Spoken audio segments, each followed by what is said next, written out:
টমেটোর চাটনি বানাবো, তাই একটু এই 5 ফোড়ন ভেজে নিয়ে গুঁড়ো করে নেবো।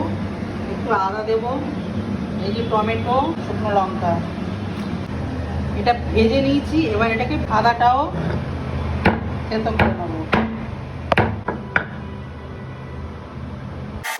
এই যে বন্ধুরা, 5 ফোড়ন, শুকনো লঙ্কা, তেজপাতা,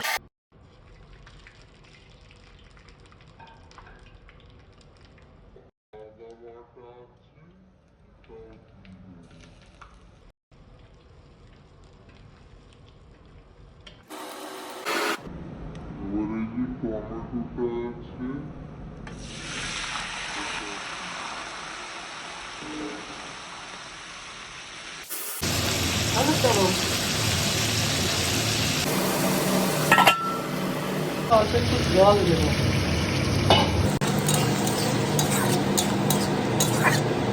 দেবো, চিনি দেবো না, গুঁড়ি দিয়েই করবো।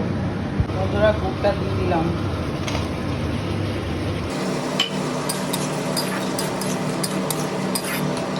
এই যে বন্ধুরা 5 ফোড়নটা যে ভেজে আর এই যে গুঁড়ো করে রেখেছি ওটা দিয়ে দিলাম।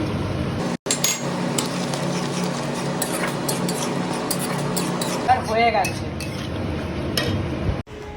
দেখুন বন্ধুরা, আমি যে চাটনিটা টমেটোর বানিয়েছিলাম সেটা খেয়ে দেখি এটা কেমন হয়েছে। গরম, খুব সুন্দর, এত ভালো হয়েছে।